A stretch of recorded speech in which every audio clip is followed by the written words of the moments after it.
Just a quick reminder that I have built a library resource on the website, which is ADHDwomenswellbeing.co.uk. And I am creating a hub for you to be able to look for all different types of resources, online workshops. I've got the hormone series, which has now been broken down into individual workshops, which range from thriving with ADHD post-diagnosis, how to avoid burnout. I've got something called the ADHD Holistic Starter Kit, which is 3 workshops in one. I've got things about managing your ADHD nervous system and a 3-hour tapping into your ADHD Gold workshop.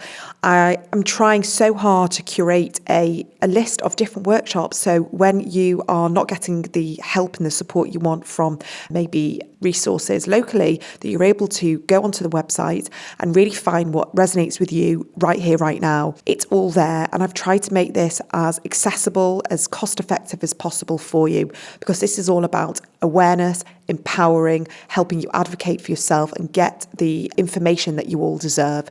So it's all there on my website, ADHDwomenswellbeing.co.uk. Now back to the episode. Welcome to the ADHD Women's Wellbeing podcast.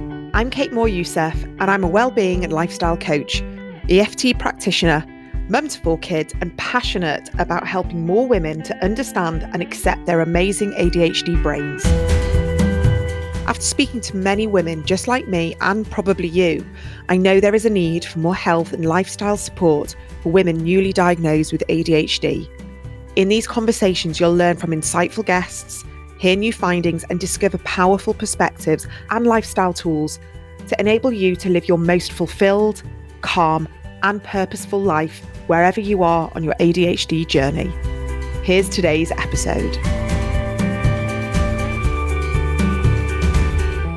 Today, I've got Kat Brown. I'm so excited. I've got Kat's book right in front of me. It's Not a Bloody Trend.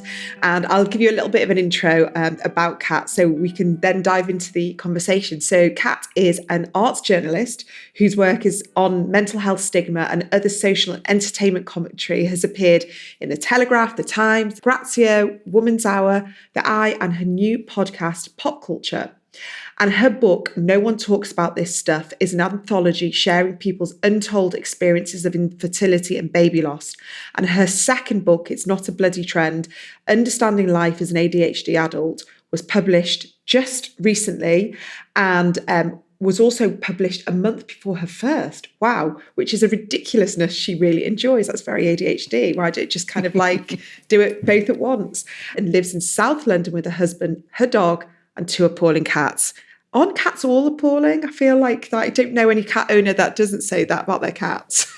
Maybe it's like having Stockholm syndrome and you're just like, my cats are more appalling than everybody else's. But yeah, they're pretty bad. I love them, but really. Oh, well, it's fabulous to have you here, and just reading your bio now and just sort of seeing the fact that you've brought out 2 books within a couple of months of each other is unbelievably impressive, and I also feels a little bit exhausting. And I'm just very, just how are you here today talking? Because it feels like you must have had a very long year writing. It's utterly ridiculous, particularly because the book that's coming out later is the one that I started so much earlier. So the reason why I'm here, the reason why I've written these books with a lot of help from other people sharing their experiences and so on, is because, like so many of us, I went through some just real crap, basically. I'd had like mental health problems pretty much my entire life, but, growing up in England in the 90s, didn't know what they were. So just thought I was, an alien person compared to everybody else, and thought that everybody else must be getting on all right. And then in 2019, my husband and I had been trying, in that slightly lazy way that you do for a few years to have kids, and it just hadn't happened. And so in 2019, we had 2 cycles of IVF, which both failed due to unfertilized eggs, which I'd never heard of before. And even if you search it on Instagram, it's not even a thing on Instagram. And that's when you know that it's niche. And the following year, just as we'd all gone down into lockdown, we found out from another consultant that there was no recommendation for us to do more IVF, and so we wouldn't have kids. And so my response generally, when something earth-shatteringly, like planet affectingly difficult has happened has been to try and do something about it. And so with this, with both of these, really, my solution was to try and add to the respective bookshelves on the matter.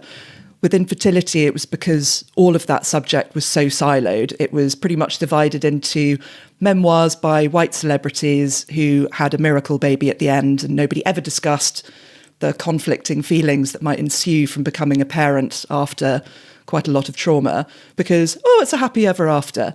Or it might be a book about childlessness, or it might be a book about miscarriage, or other things, but they were just never brought together. And I'd also given up drinking alcohol shortly after the failed IVF. And from going to support meetings, I was just like, I would really like something for this, for infertility, but there just wasn't anything. And so my aim with that book, which is called No One Talks About This Stuff, was basically to give space to people from all backgrounds, all intersections of society, all genders, all sexualities, as many identities as you can in 22 essays, to sort of bring together a support group in the book. Because as certainly I find through listening to your podcast, to all of the ADHD podcasts and other, neurological conditions, other mental health podcasts, we try and listen to the similarities and not the differences in people's stories. And it's kind of amazing how in people who on paper we have nothing in common with, we can take so much comfort and reassurance from people sharing their stories. So that was it for the first book. And there was a huge element of that in It's Not a Bloody Trend, which is my ADHD book. But also there was a real element of Schadenfreude, because over the last few years, I'd seen my industry, journalism, across the world, absolutely hammered by populism. I'd seen social media really impacted by fake news. And of course, there's that sort of, I think it's an aphorism, I'm never quite sure, but a lie can get around the world in the time it takes the truth to get its boots on. And as soon as the conversation started blowing up around ADHD, I looked at it and was transported back 10, 12 years when I wrote about having depression, and the conversation online and on social media about ADHD was exactly the same time cycle as it was for depression. Oh, people are just sad, people can't cope, rah, rah, rah, oh, it's awful. And so I really wanted to unpack that. Yeah, so the opening and closing chapter to It's Not a Bloody Trend. And if anybody is worried about reading a massive book, it's fine. Just read those chapters and then pick whatever else works.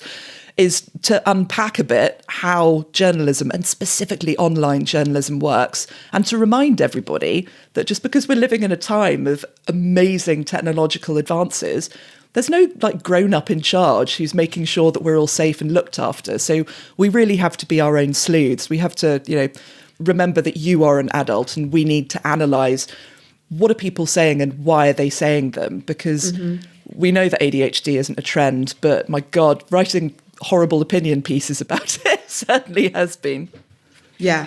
I mean, first of all, there's so much to say in that it must have been so hard. So many people I know that go through an ADHD diagnosis, it's all consuming. The grief, the understanding, the processing, the talking about it, the finding the accommodations, learning new strategies, all of that is genuinely all consuming. And then you were also dealing on the other side is the infertility and navigating that. And for you to sort of be bouncing from talking about that and talking about other people's stories with infertility, which must have been, deeply emotional.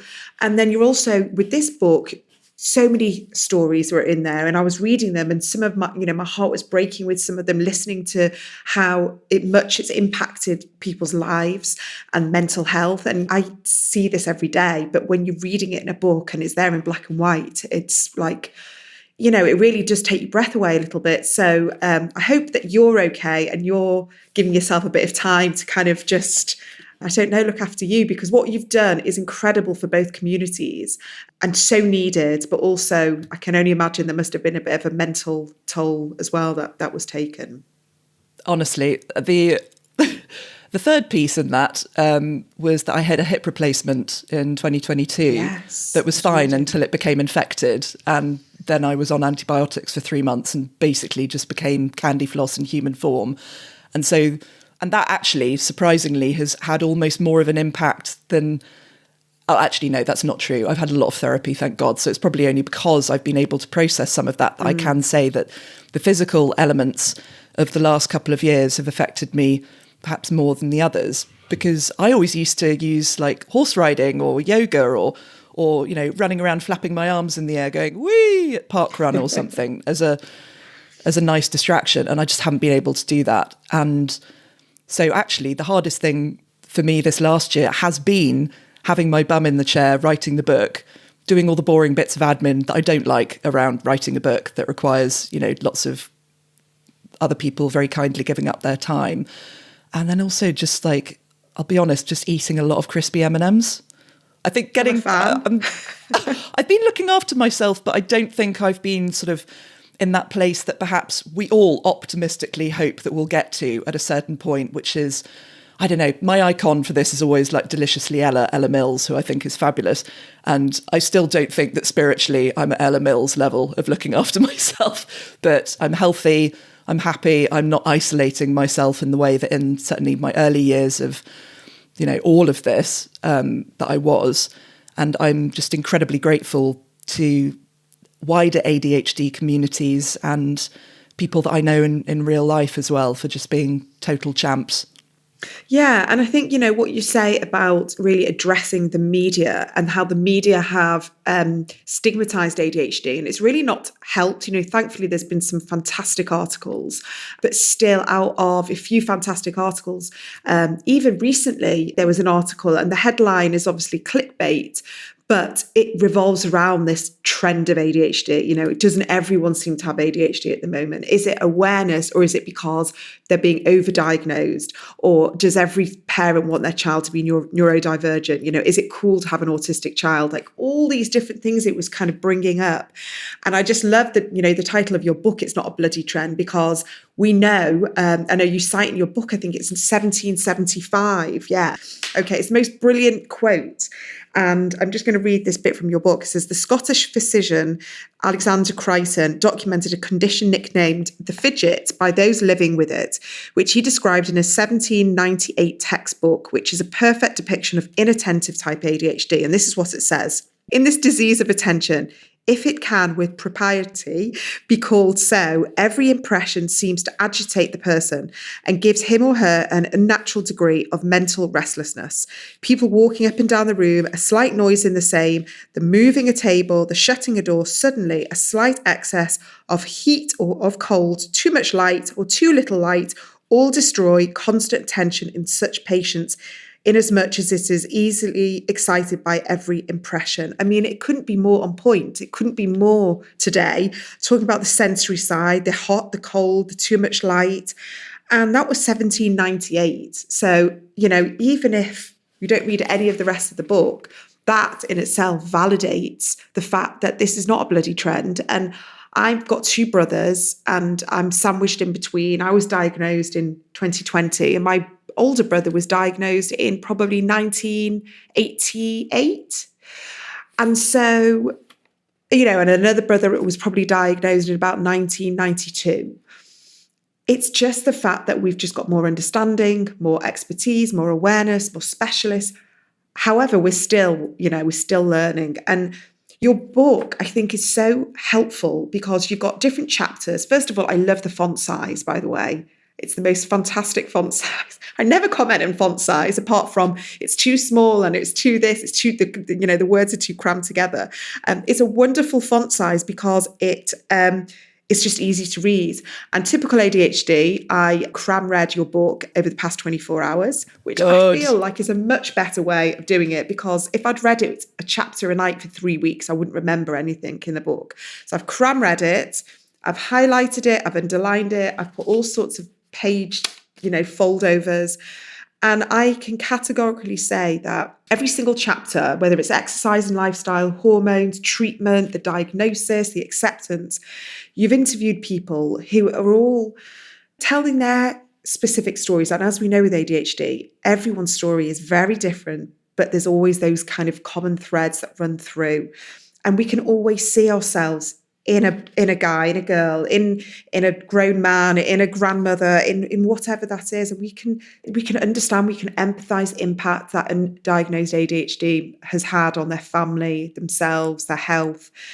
And it is quite painful to read some of it. It's almost healing as well. And I think it's very validating. And if you've got a family member, perhaps, it's one of those books that I would probably leave on their bed and say, even if you don't want to listen to me and you don't really care about what I've got to say, read this and maybe something might shift in you. So I just want to say thank you, Kat, because I think it's a really, really important book. That means a lot, Kate. I know that you take on board a lot of the literature, the discussion around ADHD, which also must be flipping exhausting. But no, that also means that, fingers crossed, I have achieved what I wanted to do, which was in part to offer like an actual support for people who are recently diagnosed or on the waiting list, but also to just to help them build their shell, if you like, their protective armour, to be able to go, oh, that's interesting. Why do you think that insane opinion that has absolutely no basis in fact or science? By being able to go, oh, actually, here, on page 3, that's not true. Or isn't it interesting that society fears difference? Or actually, this article suggesting that people want to have an autistic child because it's fashionable goes against years, centuries of people actually getting rid of their children altogether and putting them in homes, just abandoning them because it wasn't cool. Or the idea that people with ADHD or autism or any other neurodiversity are getting unfair advantages in school, or that, 30, 40 years ago, when I was at school, there wasn't all of this stuff. Do you know why? It's because they weren't allowed to be schooled in mainstream schools. A lot of the information that I've included in this book, and again, gang, it's in the introduction. You don't have to sift through it waiting there. Let's get this clearly identified. A lot of the information there isn't about necessarily people with ADHD, but it is about people with other disabilities or with other conditions that has meant that they have been intrinsically the subjects of societal stigma. So, for example, the numbers of people recorded as being left-handed dramatically rose between the end of the Victorian era and the mid 20th century. And this wasn't because there was, some gene or something that suddenly exploded. It was basically because people stopped having their hand tied behind their back at school and being forced to write with their right hand. This was my mum. You're kidding, seriously? No, my mum would have been left-handed, and she said at school she was forced to learn how to write with her right hand, and her handwriting's always been abysmal, and she's 72 now, and she just said at school no one was allowed to be left-handed. So you may have remembered that I talked about a new supplement called Get Doper. Now, I have now been taking Get Doper for about 3 months now, every single day. And I have to say, I'm very excited that I'm bringing them back as a sponsor for the podcast because it works. Get Doper has combined lots of the different supplements I was taking and just put them into one. So it's only 3 supplement tablets a day. And these combined are 16 powerful nootropic ingredients in the one smart supplement. It's really clever. And it's been created by a neurodivergent person. His name is Matt Buff. I've chatted to him and he's so passionate in helping neurodivergent brains thrive, feel regulated, less anxious, more clarity. And I have to say, I have really been surprised by the impact that Get Doper has had on my working day, feeling much more calm. My memory, my energy, my cognition, my focus, my mood has been significantly improved. I've just felt like a better version of me taking Get Doper. So I really wanted to be able to share this with you. Now, many of you have messaged me to say that you have bought it using the code, which is Kate10, and you have also noticed a difference. Now, you can take Get Doper alongside medication or instead of medication if medication is not for you. And it has been celebrated by many different lifestyle medicine practitioners. Also, Dr. Rachel Gow, who is a nutritional neuroscientist, psychologist who I've worked with, who is on the podcast, is also part of my ADHD Women's Wellbeing Hormone series, and also Sarah Osborne, who is also an ADHD nutritionist. And they're all saying the same thing, that the fantastic, unique formulation, which is incorporating a blend of ingredients renowned for their cognitive, energy boosting and mood enhancing properties, is a fantastic supplement for ADHD. So I want you to have a look on the show notes or go to the link. It's getdopa.com. And if you use my discount Kate10, you'll get a 10% discount. Head to getdopa.com, put in my discount code, and that should give you an opportunity to buy it at a slightly lower rate. I hope it really helps you. And please do message and let me know. We'd love to hear. Okay, now back to today's episode. One of the last chapters of your book is about hormones, something that I'm really passionate about and talk about. And I've got created the ADHD Hormone series, where I'm just interviewing lots of different specialists who can help with the nuances of ADHD, neurodivergence and hormones, and helping us break down the connection between PMDD and migraines and endometriosis and all these different things that we are hearing anecdotally, that we are knowing on the ground is true, but is not being reinforced by science and medical evidence. And that is systemic, because women have always, on the back foot with medicine, and women's health has never been a priority. But right now, we're still having to piece it together. We're still having to go to our doctors, advocating for ourselves with a little list of evidence, praying that we're not going to get dismissed. Did you feel validated in your own experiences of going through what you've gone through in your life? I guess maybe just for the whole book, but maybe also with the hormone side as well. With the hormones, there are a couple of really interesting developments that are happening now, which I definitely want to flag. One of which is when I interviewed Dr. Louise Newson for the book and was asking about studies into menopause and ADHD, she basically just laughed, because she was like, there are barely enough research studies into menopause, just because nobody with money is interested. And she said, look, if anybody's listening who has like a spare million, chuck it towards menopause. That would be amazing. But a researcher from, I think, oh God, I'm going to forget this now. Sorry, ADHD brain. But Ellie Dommett, who is at, I think she's KCL. Yes, KCL. Sorry, Professor Ellie Dommett. She is launching a research study into the overlap between ADHD and menopause, and there's a call out for subjects at the moment. So if anybody is interested, if you're a woman living in the UK, 45 to 60, with or without a diagnosis, plus a few other criteria, then take part, be a part of science. That would be absolutely incredible. The other thing is that I tend to find any new developments either just through podcasts, listening, Googling, etc. And I've been experiencing perimenopausal symptoms for a good couple of years. I say good couple of years. Nobody has a good couple of years with perimenopausal symptoms. And ostensibly, I was too young to be experiencing that. But my maternal grandmother completed menopause at 44, which is, pretty young. And I didn't know about my paternal grandmother because she died when I was quite young, although interestingly, she had seasonal affective disorder and the whole family had to move south into England to help her with that. So another thing about historical mental health that sort of travels through the generations and arrives in other ways. That's highly connected as well with ADHD. Yep, doesn't need to be ADHD from the generations. Just having mental health conditions is enough of a hit, if you like, to sort of add to the likelihood of somebody down the line getting that.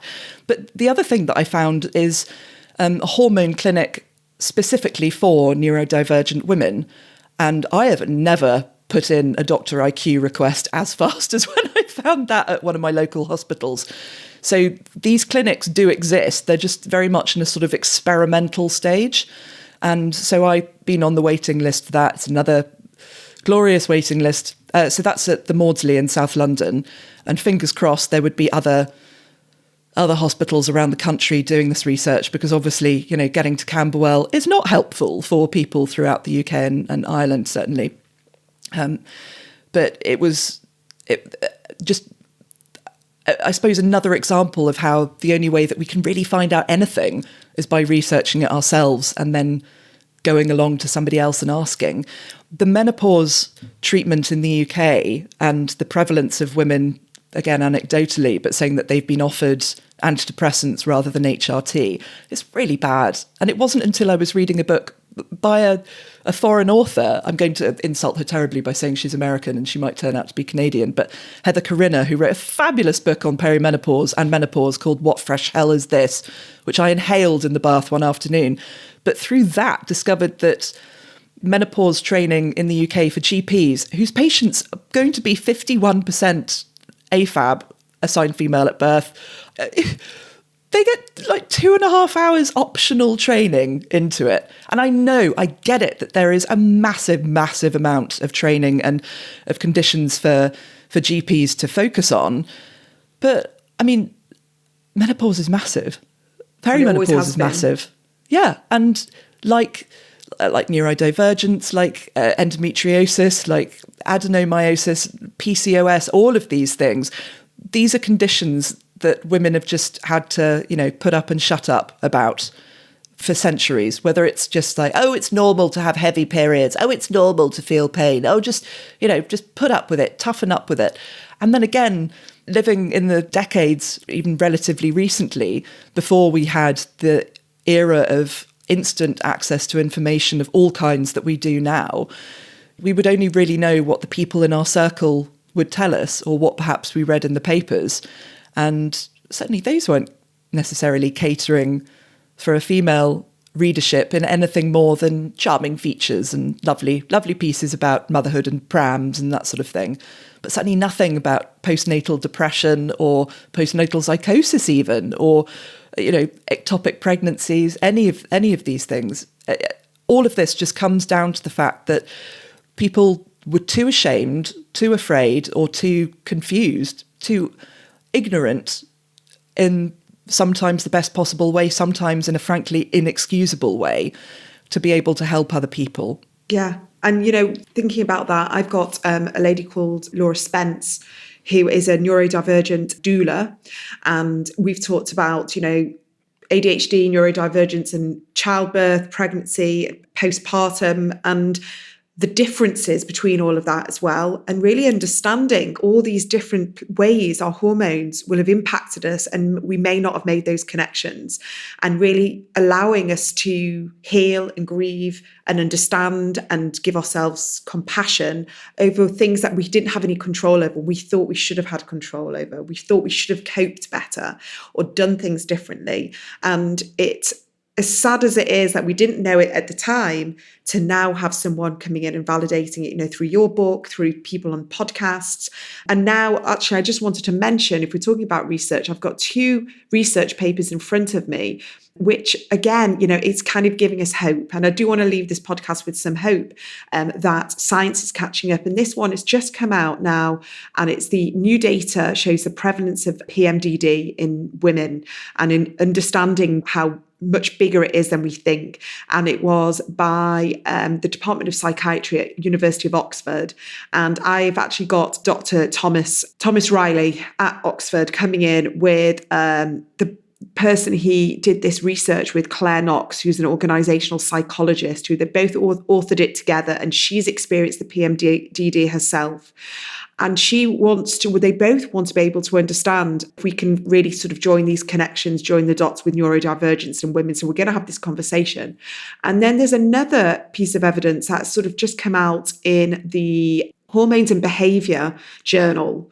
And this is really groundbreaking, because again, it's exactly what we know, but we need the evidence, we need the science to back it up for anyone to listen. And it's all about ADHD and the menstrual cycle, the theory and the evidence, and really cementing that there is now a connection.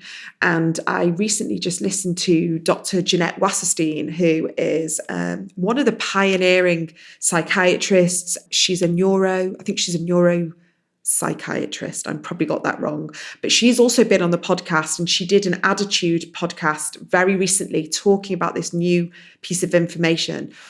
And what she said in it was, there's now some evidence to say that if women who are experiencing earlier perimenopausal symptoms, if we can, to go on HRT as early as possible, it helps. It really, really helps. And I was one of those people because I went to see a doctor, an amazing menopause doctor who specialises in ADHD, Dr. Emma Ping.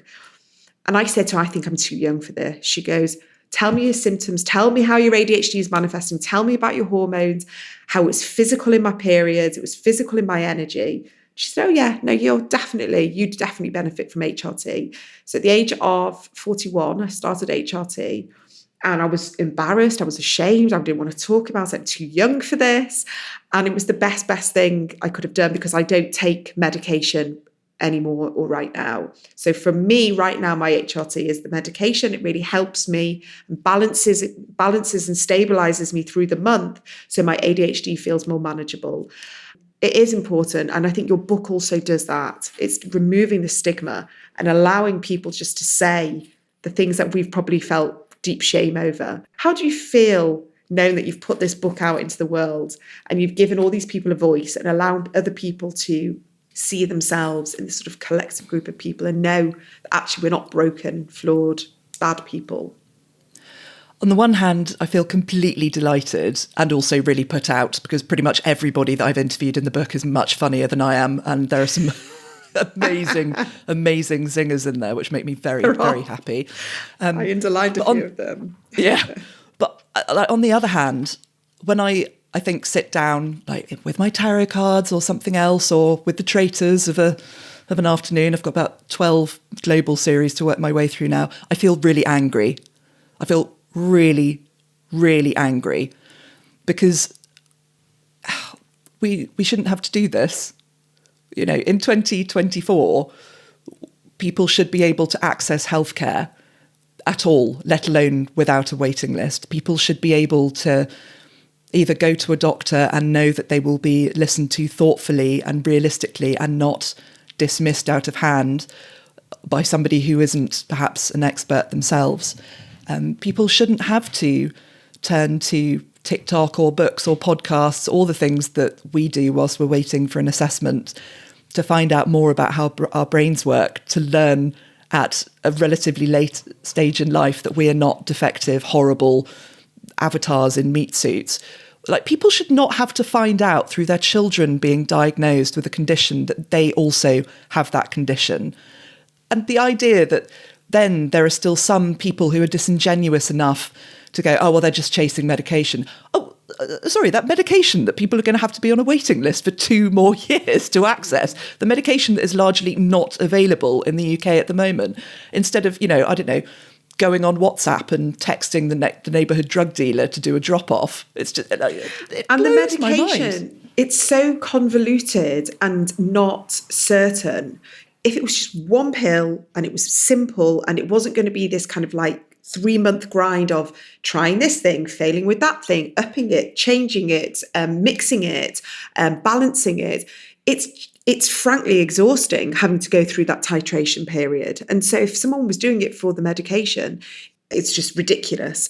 And a lot of the time we go through this whole process and realise that actually, do we like the medication? I'm not sure. It's not for that. And it's very important that people understand that it's not a quick fix, this medication.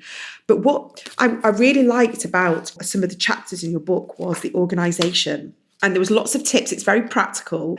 But there was one with the organisation one where there was quite a lot of apps in there that I hadn't heard of and little strategies and little tips. And I was thinking, that's brilliant. I'd written, quite a few of these apps down. And you also talk about access to work and how to really stay on top of that, because it is not an easy system. Nightmare. And it's almost just doing it to spite them, isn't it? I mean, sometimes I do drive them mad because I think they are ignoring me again. And I just drive them mad because I deserve to get this access to work help. And so many other people deserve it as well. And so you've talked about this that's going on right now on the ground. It feels like such a topical book right now. Did you find that when you were interviewing people and you were learning all of this, did you learn new tips and strategies for yourself, and maybe from a lifestyle perspective, organisation, keeping it with friends and family? What new things did you learn? I learned absolutely tons. Have I implemented them all? Have I buggery? Absolutely not. we all are like completely overwhelmed. That is just the world that we live in at the moment, post-pandemic, and not just the cost of living crisis, but just the unsettled nature of the UK particularly, but also like globally. So I think one of the best tips that I took was from Claire Seal in the finance chapter, which applies so much more widely. It's just basically do something. If it stops working or you don't like it anymore, stop it, do something else. That applies to organisation, that applies to how you track your finances. And actually, I am delighted that I am living where I am now because I have access to apps and online finances. Like my finances have always been a mess, partly because of ADHD, partly because I was also just being wildly underpaid, which is also, easy to forget. But like now, just having access to, as you say, apps for organisation, for gamifying chores in the house. There was a wonderful podcast called The Lazy Genius, which is fantastic, I think, specifically for parents and families in a sort of parallel way to Casey Davis's Struggle Care and How to Keep House While Drowning. Which is, very, very helpful for sort of putting practices in place. And then also, like, I still forever fold my clothes and store them vertically like Marie Kondo, because that was just incredibly useful to me. And it's something that I still love and still find like very, very helpful. But I'm forever dropping hobbies, ways of being fit, just because I'm no longer interested in them or they're just not doing it for me anymore. I remember like vividly, literally crossing the finish line of the London Marathon in 2014, having a panic attack and just lying there because I was like, I could literally feel the desire to run falling out of my body as I'd achieved that goal. Mm-hmm. And I did run every now and then after then, but it wasn't part of my life as it had been before. But you know what? I moved on to horse riding and that was great. And you know what? We can reframe all of this now. And maybe before, without all the awareness that we had, there would be so much sort of self-blame and guilt and shame and self-criticism and that voice of just, why do you do this? Why do you drop hobbies? Why do you never stick at anything? Why is the house always a mess? And now it's just, actually this acceptance piece of, you ran a marathon, that's more than most people have done, and you completed your job, you did what you wanted to do, and now it's time to move on. And actually, variety is the spice of life. And I would hate my life if I said to myself, the only thing I'm ever going to do for the rest of my life is run. I would die of boredom. And so I'm actually so grateful for the brain that I have that makes me interested in so many things and makes me dip in and out and want to make new friends and learn new things and constantly being curious. And now I look at my bookshelf and think, would it be nice for it to be colour coordinated and organised by author? Yes. Am I ever going to do that? No. So I'm just going to have to deal with the fact that my bookshelf is just a bit messy and my knicker drawer is never going to be perfectly aligned.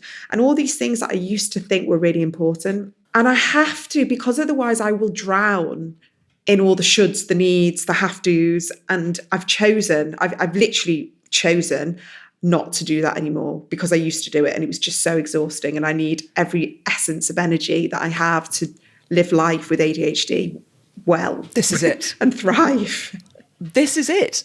I think the number one thing is that we have to remember that ADHD is a constellation of symptoms and it's going to be completely different for everybody. And then on top of that, the intersection of our own lives, our upbringing, race, sexuality, gender, whether we've got kids or not. 4 kids and you manage a podcast? Bloody hell, Kate.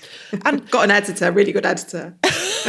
But also, I think after years of feeling intrinsically like there is something wrong with us, I certainly find that way of thinking can almost be a comfort that I return to when I'm stressed, overworked, or just feeling like I'm, struggling. It can be quite comforting to go, oh, well, it's just because I'm crap, really, instead of going, no, it's not that you're crap. It's that this is really hard. That's happening. That person is asking 19 things of you that realistically they should have asked 2 weeks ago instead of at the last minute. But that can all be quite overwhelming and difficult to take on board, which is why it is so important that we keep the things that serve us. And I mean, within reason, you can't literally throw out everything, but just pick and choose what you take in And that also goes to news and TV and stuff. Oh, there's a new series of Sort Your Life Out on BBC One coming soon. And for sheer comfort of organisation and tidying, and particularly because lots of their families have ADHD as well, it's just wonderful. Is that Stacey Solomon? It's Stacey Solomon. Yeah. It's absolutely amazing. It's such a great show. And it's just, again, finding the things that work for you, but also being very aware of the fact that even when you think you're doing crap, you're doing amazingly because you are doing it now, in this time, in 2024, with all the information that we have available now. If we think back like 50 years or so, then unimaginable things were just par for the course. Like in the 70s, 50s to 70s onwards, that black children were so often categorised as being educationally subnormal in schools, just simply because they were black. And if you were mixed race in the 50s, that was just what was said. Again, you only have to reread books from the time, classic books, just to see, things expressed in ways that are just, fingers crossed, unfathomable to us now, although we see quite a lot, sadly not. There's also a really interesting phrase that I think it's important for us to keep in mind, particularly if/when we see sloppy coverage of ADHD, or to be honest, any other community or minority being treated in this way, and that's future shock. And that is when the idea of the future and present they just all come up a little bit too fast. And it's basically where we are now with the internet, with 24-hour news cycles, with trends, with Twitter storms, with all of that. It's that feeling of things catching up too fast. And that is when people can become particularly donkey-like, stubborn, and just like, well, this is all nonsense. We didn't have it in my day. And it's like, no, you didn't, Stephen, because back then, if people had a problem and they weren't in an acceptable group, if you like for example, a white middle class or upper class gentleman who, you could put away any sort of strange behaviour by calling him eccentric or something like a nice honourable word like that. Yes. It's just, So things true. have changed. Yeah. And I think this might be real, Pollyanna thinking, but for me, something that really helps, whether it is around unexplained infertility, ADHD, or there not being the one pill to fix everything. And again, if we do medication, then coaching and therapy should always be part of that golden triangle, fingers crossed, although good luck to us accessing it.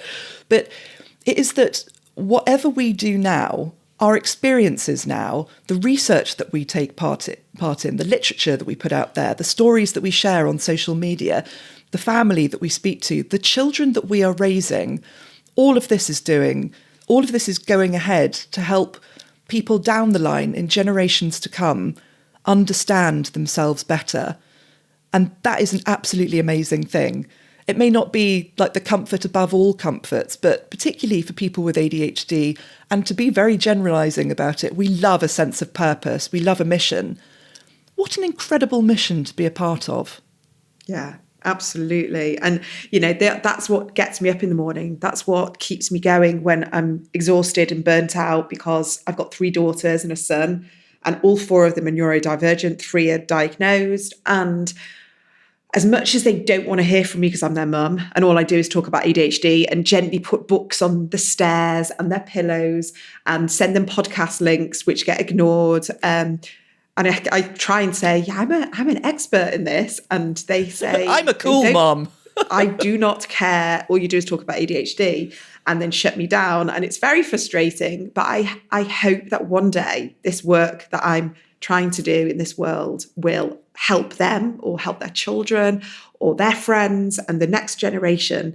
We just plow on and we just do what we need to do. And like you say, if we're lucky enough to be driven by purpose, if we're lucky enough to have found something that motivates us and gives us fulfillment. And we know that Dr. Ned Halliwell talks about this a lot. And I know you mentioned him in the book, that he's a big proponent of really honing in on what fulfills us, what drives us, what keeps us going every day, what we feel passionate about.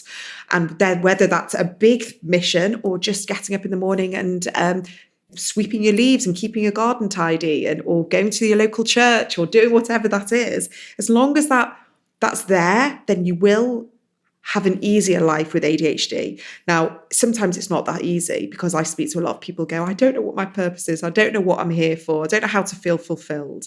And that's when I sort of say, let's just get curious and let's just have a chat. And there's always something. And it's also something that you can add into your day-to-day. I don't think either of us is suggesting quit your job and go and find purpose, although that's exactly what I did in 2019, a really probably stupid ADHD-driven decision after the IVF failed because, hey, I didn't need statutory maternity leave anymore. Idiot. Oh, well. Nobody knows there's going to be a global pandemic. But inside your work or in other areas of your life, just finding those small aspects of life that give you purpose, meaning, community, joy, that's really important. And that is something that you can find in work, whether it's just a job, just a career, whatever it is to you.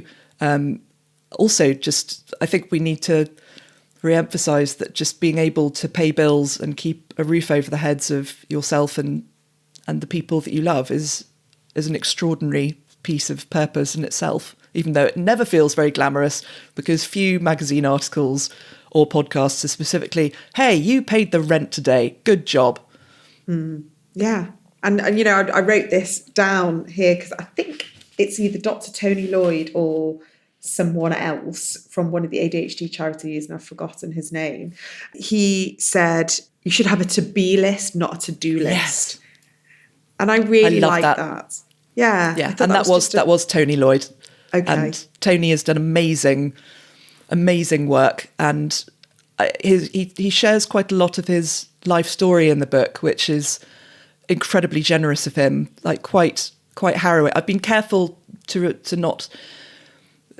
basically make sure that everybody who's written their story is very happy with how it's presented and everything, and also to make sure that nothing is written in a way that could potentially trigger anybody else. But again, everybody needs to take it gently. But a to-be list, that's wonderful.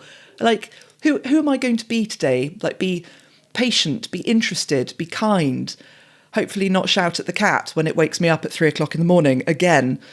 But that sort of element and that lovely freeing moment at the start of the day, like Anne of Green Gables says, I love, tomorrow's wonderful. It's a day without any mistakes in it. Incidentally, lots of papers written about her and Ellen Montgomery, her author, about ADHD traits throughout those books. ADHD is everywhere that we look, and it doesn't have to be a nightmare. It doesn't have to be horribly difficult, but in order for that, it needs to involve a lot of acceptance work. As Professor Susan Young says, pills don't teach skills. And we also need to have that structure, that routine, the things in place to make our life easier or as useful for us as it can possibly be. And again, that's going to look different for absolutely every one of us. And that's why it's so important to share stories more widely. Yeah. Well, I just want to say thank you so much for writing the book. Thank you for your time today. Anybody that's listening now that wants to go and buy it, it's available. It's not a bloody trend. Understanding Life as an ADHD Adult. I'm sure you can buy it in all good bookstores. Oh, and just on that as well, please order it from the library. You can pre-order it from the library if they don't already have a copy for about £2.50. And then if you want to order it, I think ordering from the library is about 70p. Just, again, getting these stories into circulation so that more people can access them is incredible. And just, if you want to do something to feel purposeful about today, then I would love it if you would order it from your library. Amazing. I love that. Kat, thank you. I'll put all the details in the show notes and look forward to speaking to you again very soon. Thank you so much for having me, and thank you everybody for listening. I really hope you enjoyed this week's episode. If you did and it resonated with you, I would absolutely love it if you could share on your platforms or maybe leave a review and a rating wherever you listen to your podcasts. And please do check out my website, adhdwomenswellbeing.co.uk, for lots of free resources and paid for workshops. I'm uploading new things all the time and I would absolutely love to see you there. Take care and see you for the next episode.